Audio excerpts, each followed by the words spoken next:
Hello, bachcho. Let's see the question. The question says that if A, B, and C are in arithmetic progression, then B plus C, comma C plus A, and A plus B are in. Options are arithmetic progression, geometric progression, harmonic progression, none of these. Okay तो इस question में हमें क्या बोला है? इस question में हमें दिया हुआ है कि A, B and C are in AP. Okay तो हमें बताना है कि B plus C, C plus ए और A प्लस बी किस में होंगे. ओके तो यहाँ पे जो हम की कॉन्सेप्ट यूज करेंगे, की कॉन्सेप्ट हम यूज करेंगे checking for AP. Checking for AP. Okay कोई सीरीज एपी है या नहीं हमें कैसे पता चलता है? कॉमन डिफरेंस से. मतलब उनका जो कॉमन डिफरेंस होना चाहिए टर्म्स के बीच में वो हमेशा सेम होना चाहिए. तो हम कैसे चेक करेंगे? कॉमन डिफरेंस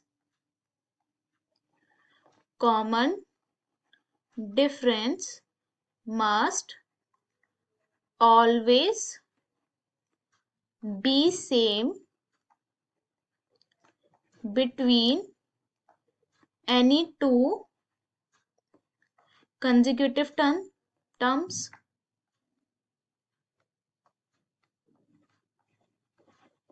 ओके दो कंसेक्यूटिव टर्म्स के बीच में हमेशा कॉमन डिफरेंस सेम होना चाहिए, तो वो हमारी एपी होगी. तो हम लेट करते हैं, let A1, A2, A3, A4 and so on are in AP.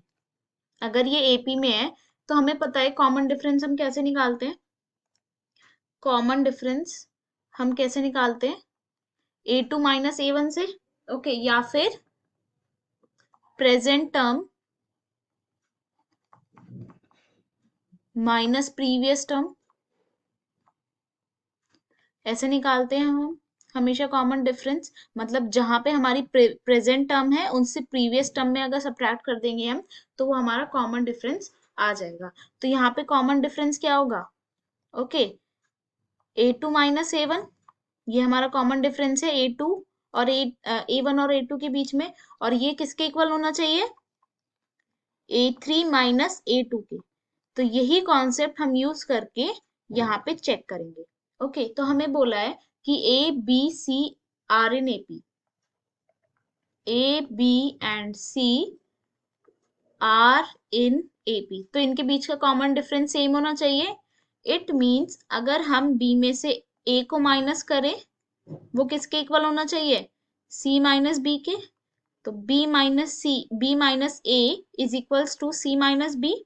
Okay इसको हम कैसे लिख सकते हैं? b minus C is equals to a minus B. Okay इसको हम बोल देते हैं इक्वेशन नंबर 1. ओके अब हमें किसका चेक करना है? b plus C, c plus a plus C और a प्लस बी का. ओके तो हम सबसे पहले इसको बोल देते हैं A1, A2, A3. Okay for these numbers in AP. अगर ये तीनों AP में AP में हैं तो क्या होना चाहिए? A2 minus A1 must be equal to A3 minus A2. ये होना चाहिए फॉर AP. ये एक नेसेसरी कंडीशन है. तो सबसे पहले हम A2 माइनस A1 निकालते हैं. तो यहाँ पे A2 क्या है? A plus C. तो it means A plus C minus B plus C. तो a plus C minus B minus C. ये हमारे पास क्या हो गया? a minus B. तो हमारे पास A2 माइनस A1 आया है a माइनस बी.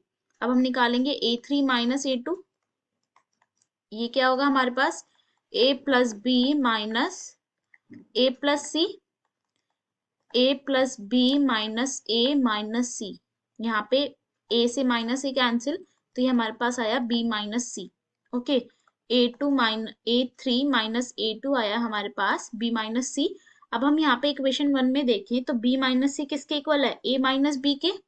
तो हम यहाँ लिखते हैं from equation 1 b minus C is equals to a minus B. तो हम इसको क्या लिख सकते हैं, A3 minus A2 is equals to A minus B।